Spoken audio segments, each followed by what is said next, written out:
बिस्मिल्लाहिर्रहमानिर्रहीम। अस्सलाम वालेकुम नाज़रीन, आप यूट्यूब चैनल देख रहे हैं। मैं मोहम्मद मुस्तैसा नाज़रीन कराम, उम्मीद है कि आप सब खैरियत से होंगे। नाज़रीन, फराड ईसा खुद छुपा हुए अपने बच्चे बाहर भेज दिए। ये देखिए, फराड ईसा का बच्चा है और हम इसके ऊपर लानतें भेजते रहेंगे। सोशल मीडिया पर एक वीडियो वायरल हो चुकी है, इसे जरा मुलाहिज़ा फरमाएं। फ्रॉड ईसा खुद छुपा हुआ है, अभी तक ये उसके बच्चे हैं। फ्रॉड ईसा तुझे नहीं छोड़ेंगे, तुझ पे लानते भेजने के लिए हम यहाँ पहुंचे हैं, डोनट्स के साथ पहुंचे। ये देखे, फ्रॉड ईसा ने अपना लड़का भेजा यहाँ पे, ठीक है। अभी खुद अंदर छुप के बैठा हुआ फ्रॉड कर रहा है। ये देखे इसका बच्चा। बेशर्म लोग, गंदे, मुल्क का इंसाफ बेचने वाले ये गंदे लोग हैं। किरकेंगे हमारे बच्चों के साथ जाती हो गई। तो नाज़रीन, आपने ये देखा कि ये वीडियो, अब इसके अंदर मुबैना तौर पर एक खातून है जो ये गुफ्तगू कर रही है कि ये फराड ईसा का बच्चा और हम इसके ऊपर लानतें भेजेंगे, और खुद फराड ईसा अंदर छुपा हुआ है।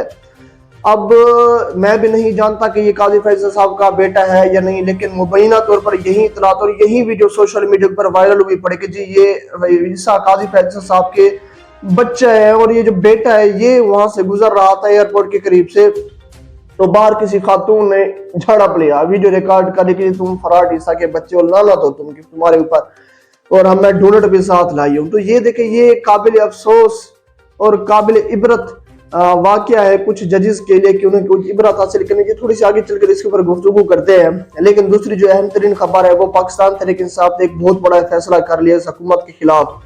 ये मामला भी आपके सामने रखता हूँ कि पाकिस्तान तहरीक इंसाफ अब अगर ऐलान जंग कर चुके हैं तो ये एक बहुत बड़ी हकीकत होगी, इसमें कोई भी शक नहीं। जो तीसरी अहम तरीन खबर है कि यहाँ पर लंदन में से बरतानवी अरकान पार्लियामेंट ने अपनी हुकूमत को एक लेटर जारी किया है। उस लेटर के अंदर खान साहब के हवाले से अहम तरीन गुफ्तगू की गई है। ये मामला भी आपके सामने रखता हूँ। 27वीं आईनी तरमीम, अब खबरें वो बिल्कुल पीक पर पहुंच चुकी है। और ऐसी खबरें क्यों पहुंचाई जा रही है? क्योंकि इन्होंने जो हासिल करना था वो तो हासिल कर लिया अभी के लिए, कि ये जो अदालतें हैं इनका काम रोका जा सके, हुकूमत ने वो हासिल कर लिया। मंसूर अली शाह को चीफ जस्टिस न बनाया जा सके, वो भी हासिल कर लिया।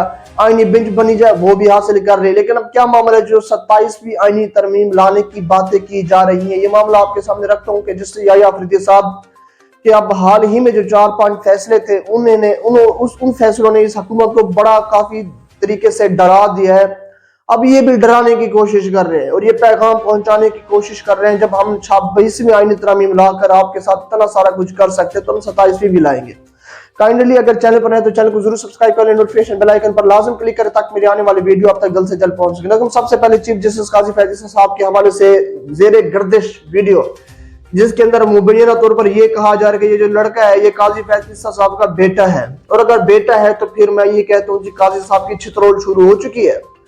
तो काजी साहब के आने वाले दिन काफी हद तक बुरे हो सकते हैं, क्योंकि अब ये खबरें निकल कर आ रही है वो लंदन भी जाएंगे और लंदन की आवाम जो बैठी हुई है, वो जो शयान अली है, वो काफी ज्यादा मुंतजिर है काजी साहब का कि वो लंदन जाए। और काजी साहब की लंदन के अंदर भी काफी अच्छा वेलकम हो, जिस तरह से नवाज शरीफ साहब का वेलकम होता हुआ है आया है। सवाल ये उठता है कि काजी साहब का चीफ जस्टिस काजी फैसल साहब नवाज शरीफ साहब कोई बड़ा आदमी तो नहीं है, या काजी की जायदाद नवाज शरीफ से बढ़कर तो नहीं है, या काजी नवाज शरीफ साहब की जिस तरह से नवाज शरीफ साहब की औलाद है, नवाज शरीफ के बिजनेस स्ट्रक्चर खड़ा किया हुआ है उसने अब तक पूरी दुनिया के अंदर। काजी साहब की तो इतनी पॉपुलैरिटी नहीं है इंटरनेशनल दुनिया के अंदर। तो आप क्या समझते हैं कि जी जब नवाज शरीफ साहब के ये छितरोल हो सकती है, नवाज शरीफ साहब के साथ इस तरह के मामला हो सकते हैं, तो क्या काजी साहब के साथ नहीं हो सकता? आने वाला वक्त अंदर जो मैं काजी साहब के हालात देख रहा हूँ कि काजी फैज ईसा या काजी फैज साहब की बीवी या उसके बच्चे कहीं पर भी दिखाई देंगे जहां पर पाकिस्तानी होंगे ओवरसीज, वो इनके साथ मामला पेश करेंगे कि आप तारीख इस चीफ जस्टिस को याद रखेगी कि ये चीफ जस्टिस मुंह दिखाने के काबिल ना था बाहर लोगों के अंदर। जैसे साकिब निसार के ऊपर भी तो तनकीद की जाती है कि जो उसने पाकिस्तान तरीके इंसाफ के हक में फैसले किए, लेकिन वो तो बाहर घूम रहा है, लोग उसे कुछ भी नहीं कहते। वो पाकिस्तान में भी, अभी पाकिस्तान के अंदर वो मौजूद है जो हमारे साबिक चीफ जस्टिस साकिब निसार है, काजी फैसल साहब से पहले उमर अता बंदियाल साहब से पहले, वो तो बाहर भी घूम रहे हैं। उमर अता बंदियाल साहब के हवाले से कभी आपने वीडियो देखी? साकिब निसार के हवाले से कभी आपने वीडियो देखी? नहीं देखी ना। और आप देखिए कि जस्टिस मुनीर के हवाले से आपने कभी कोई वीडियो देखी जिसे तारीख का बदतरीन चीफ जस्टिस कहा जाता था? नहीं देखी। काजी फैसल साहब ने तमाम रिकॉर्डों को पार करके अपनी इतनी बड़ी अहमियत दिलाई कि जहां से मैं गुजरू आप मुझे लान तान करें, और आप आने वाले वक्त के अंदर देखेंगे कि ऐसा मामला होगा और जरूर होगा। क्योंकि जो अपने ओहदे के साथ, जो अपने अवाम के साथ धोखा करता है उसके साथ तो ये मामला पेश आना चाहिए। अवाम इसे कभी भी नहीं भूलती और ना भूलेगी। जनरल रिटायर कमर जावेद बाजवा इसकी एक मिसाल है। काजी साहब भी एक बहुत बड़ी मिसाल आने वाले वक्त के अंदर बन जाएंगे। जितना जलील इसने पाकिस्तान तहरीक इंसाफ को किया है और उनके फैसलों के अंदर उन्होंने किया है, क्योंकि मेरिट के ऊपर इसने फैसले नहीं दिए। कोई सा भी आप वकील कानून दान उठा दे, वो इसके ऊपर तनकीद करेगा और ये कहेगा कि काजी साहब डंडी मारते रहे हैं। दूसरी अहम तरीन खबर आपके सामने रख देता हूँ, पाकिस्तान तहरीक इंसाफ के फैसले के हवाले से भी बात करते हैं, लेकिन सबसे पहले आप ये देखिए कि लंदन के अंदर मुख्तलिफ जमातों से ताल्लुक रखने वाले 20 से ज्यादा बरतानवी अरकान पार्लियामेंट बरतानवी हुकूमत से इमरान खान साहब की रिहाई के लिए पाकिस्तानी हुकूमत से बात करने का मुतालबा किया है। अब इसे रिपोर्ट इस तरह से किया जा रहा है मेन स्ट्रीम मीडिया के ऊपर कि जुल्फी बुखारी की दरखास्त पर बरतानवी सेक्रेटरी खारजा ड्यूटी लेने को खात्मे इमरान खान की अडियाला जेल से रिहाई और हुकूमत पाकिस्तान से बातचीत करने का मुतालबा किया गया। अच्छा, जुल्फी बुखारी की दरखास्त के ऊपर जो इससे कबल अमेरिका के अंदर रुकने पार्लियामेंट ने तकरीबन 60 से ज्यादा पार्लियामेंटेरियंस ने ऐवान के जो नुमाइंदगान थे उन्होंने अपने जो बाइडन को खत लिखा था।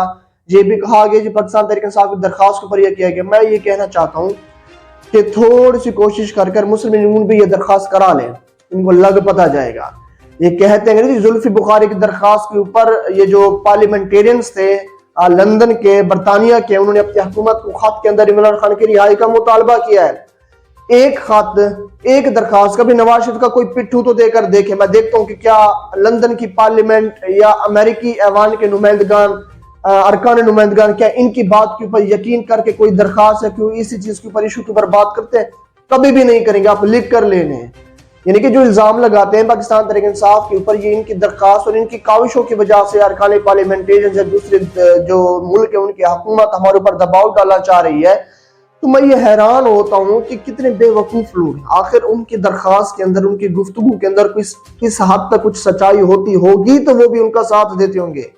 इस तरह तो फिर हर शख्स जाकर उठ खड़ा हो, बरतानिया की पार्लियामेंट को, यहाँ पर अमेरिका के जो ऐवान है इनके नुमाइंदगान को ये कहें और प्रेशराइज करें कि आप मेरे लिए आवाज उठाएं, वो क्यों नहीं उठाते?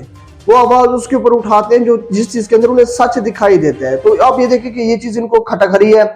इससे कबल अमेरिका के तरफ से जो बाइडन को खत लिखा गया था वो इनको खटक रहा था और फौरी तौर पर वजारत खारजा की जानिब से जवाब दिया गया, हालांकि इनको कुछ नहीं कहा गया था। वहां के ऐवान के नुमाइंदगान ने सिर्फ बाइडन को यह खत लिखा था। जी, पाकिस्तान तहरीक इंसाफ के हवाले से जो खबरें निकल कर आ रही है पाकिस्तान से, वो काफी तशवीशनाक है। इसके पर रिएक्ट किया जाए कि वहां पर इंसानी हकूक की खिलाफ वर्जियां की जा रही है। तो इनका बीपी शूट कर गया था इस हुकूमत का और एस्टेब्लिशमेंट का। और अब भी वही मामला है कि जी आप ये जो मामला निकल कर आएगा 20 से ज्यादा बरतानवी अरकान पार्लियामेंट ने बरतानवी हुकूमत को जो खत लिखा है, तो अब यहाँ पर भी इस हुकूमत का बीपी शूट कर चुका है। आने वाले वक्त के अंदर देखेंगे ये चढ़ दौड़ेंगे, लेकिन अफसोस का मकाम यहाँ पर है कि बरतानिया के ऊपर ये नहीं चढ़ेंगी, क्योंकि बरतानिया के अंदर नवाज शरीफ साहब की जायदादें हैं। ये देख देख कर पत्थर मारते हैं और ये देख देख कर यहाँ पर जवाब देते हैं। अब यहाँ पर भी सवाल ये उठाएगा जुल्फी बुखारी के दरखास्त के ऊपर ये सारा कुछ किया गया। मेरे भाई, एक दरखास्त कभी आप भी कर देख ले, आपको अपने औकात का लग पता जाएगा क्या आपकी दरखास्त के ऊपर क्या बरतानिया की पार्लियामेंट या उसके 20 अरकान क्या 10 अरकान भी रिएक्ट करते हैं या नहीं, आप लोगों को लग पता जाएगा। तीसरा, पाकिस्तान तहरीक इंसाफ ने हुकूमत मुखालिफ तहरीक और जलसों का फैसला कर लिया। ये भी अहम तरीन मामला है। आप देखिए कि कल के दिन के अंदर मैंने आपको बताया कि किस तरह से पाकिस्तान तहरीक इंसाफ के अंदर जो लड़ाई है वो शिद्दत इख्तियार कर चुके हैं। सारे एक दूसरे के ऊपर ये सवालात उठा रहे कि तुमने इमरान खान साहब के साथ ठीक नहीं किया, हम उस तरह से एहतजाज नहीं कर रहे जिस तरह से हम इमरान खान की रिहाई के हवाले से करना चाहिए था। सलमान अकबर राजा साहब तुम नूली के पिट्ठू हो, फवाद चौधरी तुम ये हो, रऊफ हसन तुम 7 लाख रुपए तनख्वाह लेते हो, बैरिस्टर गौर तुमने मुझे केस फाइल करने का कहा, फवाद चौधरी का भाई। यानी कि कुल मिलाकर पाकिस्तान तहरीक इंसाफ के अंदर इस वक्त मौजूदा जो करंट सिचुएशन है वो काफी हद तक तनाव पैदा हो चुका है। तो अब एक चीज के ऊपर फैसला किया गया था, इससे कबल भी किया गया, अब भी फैसला किया गया कि इमरान खान की रिहाई के मुतालिक पाकिस्तान तहरीक इंसाफ के सारे मेंबर्स मुत्तहिद हैं और वो यही चाहते हैं कि जो पाकिस्तान तहरीक इंसाफ की काविशें हैं वो इमरान खान की रिहाई के हवाले से बढ़ाई जाए। और वही फैसला किया गया है कि मुलाकातों के फहरिस्त समेत तमाम फैसले सियासी कमेटी करेगी। पीटीआई 1 नवंबर पेशावर, 8 नवंबर कोयटा और फिर कराची में जलसे करेगी, जबकि चीफ इलेक्शन कमिश्नर के खिलाफ रेफरेंस की बाकायदगी से पैरवी की जाएगी। तहरीक इंसाफ की सियासी कमेटी ने सुप्रीम कोर्ट, हाई कोर्ट्स पे केसेस की बाकायदा पैरवी की हिकमत अमली की भी मंजूरी दे दी है। अब यहाँ पर जलसे जुलूसों का भी ऐलान किया गया है, जहाँ पर 1 नवंबर के पेशावर, 8 नवंबर कोयटा और फिर कराची में भी जलसे करेगी। कल भी कराची के अंदर, लाहौर के अंदर इमरान खान साहब की रिहाई के लिए रैलियां निकाली गई हैं। कराची के अंदर पाकिस्तान तहरीक इंसाफ के किसी रहनुमा को गिरफ्तार किया गया, क्योंकि वो कहा जा रहा था कि रेड जोन के अंदर वो कराची के अंदर घुस गया था, फिर उसे छोड़ भी दिया गया। यानी कि अब पाकिस्तान तहरीक इंसाफ ने यह फैसला किया कि जब वो मुतहर्रिक होकर इमरान खान की रिहाई के लिए अब बाहर निकलेगी और जल्द से जल्द उसका का ऐलान करेगी। ये इनके लिए एक बहुत अच्छा कदम साबित होने वाला है, क्योंकि अगर इन लोगों ने इस तरह की हिकमत अमली इख्तियार नहीं की, दूसरी जानिब यह हुकूमत 27वीं आईनी तरामीम के ऊपर अब काविश अपने शुरू कर चुके, क्योंकि जस्टिस याह्या अफरीदी साहब इनके तवक्कुआत के मुताबिक नहीं चल रहे। जिस तरह से उन्होंने फुल कोर्ट इजलास तलब कर लिया, जिस तरह से उन्होंने मुनीब अख्तर को लगा दिया, अमीनुद्दीन खान को निकाल कर, जो कि काजी फैज़ल साहब ने लगाया था, कि काजी फैज़ल का फैसला ही रिवर्स कर दिया, जिस तरह से उन्होंने जुडिशल कमीशन का इजलास बुला लिया, जिस तरह से उन्होंने हर सुप्रीम कोर्ट पाकिस्तान के कमरे को, अदालत को, यानी कि पहले तो कमरे नंबर 1 के अंदर लाइव स्ट्रीमिंग होती थी, अब हर कमरे के अंदर जो जज बैठकर केस सुनेगा उसे लाइव मुनाजिर दिखाए जाएंगे पीटीवी के ऊपर या किसी भी चैनल के ऊपर पीटीवी के ऊपर दिखाए जाएंगे। यानी कि ये अहम तरीन फैसले किए हैं। और जिस तरह से एंटी टेररिज्म कोर्ट के जजेस को तलब कर लिया गया रिकॉर्ड समेत, क्योंकि इस वक्त पाकिस्तान तहरीक इंसाफ के ज्यादातर केसेस यहाँ पर ये इंसदाद दहशतगर्दी की अदालतों के अंदर लटके हुए हैं। तो इसके ऊपर चीफ जस्टिस याह्या अफरीदी साहब अगर कहें कि इनका अहम तरीन फैसला है कि जिस तरह से ये जो एंटी टेररिज्म कोर्ट के जजेस है, कंप्रोमाइज 22 जज होते हैं, ये फैसला नहीं करते, इनसे फैसला करवाया जाता है। तो इस तरह से उन्हें रिकॉर्ड समेत तलब करना ये अहम तरीन नुक्ता है, और जो कि खटक रहा है इस हुकूमत को। और ये अब इन्होंने ही इसलिए 27वीं आईनी तरमीम की खबरें फैलाना शुरू कर दी कि अगर किसी तरीके से भी अगर हमारे ऊपर चढ़ाई करने की कोशिश की जाती है अदलिया की जानिब से, तो हम 27वीं आईनी तरमीम करके जो अदलिया के थोड़े से जो हाथ खुले हुए हम वो भी बांध देंगे। और इसके ऊपर जो अहम किरदार अदा कर सकती है वो पाकिस्तान तहरीक इंसाफ है। मैंने बहरहाल इस पर पहले गुफ्तगू किया है कि जी पाकिस्तान तहरीक इंसाफ जब पीछे जो हिकमत अमली थी वो फलाप रही थी, क्योंकि इनका जो मुकम्मल जो एक यकीन था, जो मुकम्मल इनके पास जो प्लान था वो जस्ट फजल रहमान साहब था। और फजल रहमान साहब ने जैसे ही वोट कास्ट किया, इनके पैरों के नीचे से जमीन निकल गई। मैंने पहले भी कहा था, मैं अब भी कह रहा हूँ, इनके पास कोई ना कोई बैकअप प्लान होना लाजिम है, तब ही जाकर ये आगे कामयाब होंगे। ये थोड़ी सी अहम तरीन डिटेल थी, मैंने आपके सामने रखे सारे मामला। आपकी क्या रब्ता है कमेंट्स के अंदर जरूर कहा करेंगे। शुक्रिया।